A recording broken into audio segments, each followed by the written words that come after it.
Семей больше половины жителей успели принять участие в референдуме к этому часу. В городе работает около 150 пунктов голосования. При этом свыше 3000 человек получили возможность отдать свой голос прямо из дома. За ходом политической кампании в будущей Абайской области следит наш собственный корреспондент Анелия Симбердина.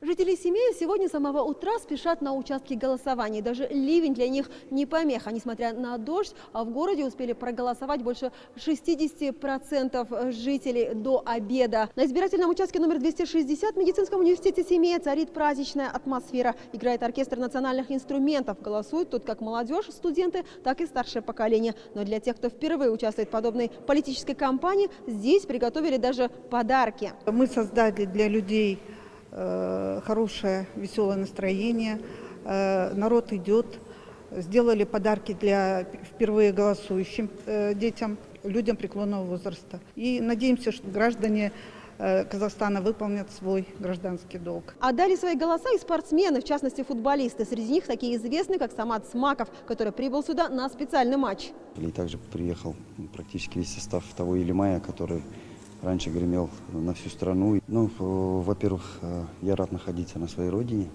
и сегодня не имел права, это каждый гражданский долг каждого гражданина нашей страны, отдать тот голос, за который он считает. Не забыли здесь и про пожилых горожан и людей с ограниченными возможностями. К примеру, с самого утра свой голос мог отдать прямо из дома ветеран Великой Отечественной войны Матвей Артемьевич Юрченко. 97-летний фронтовик ни разу не пропустил такие важные политические события в жизни страны.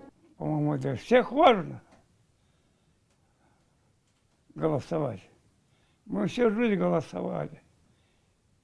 И под конец тоже голосуем. Голосуем за хорошую жизнь в Казахстане. Всего в Восточном Казахстане сегодня работает 1027 участков референдума, а право голоса имеют 911 455 человек. К сожалению, отдельных цифр по будущей Абайской области у нас сейчас нет, потому что районы пока еще официально не разделены. Но в самом Семее сегодня открыто 149 участков голосования. Анелия Симбердина, Семей.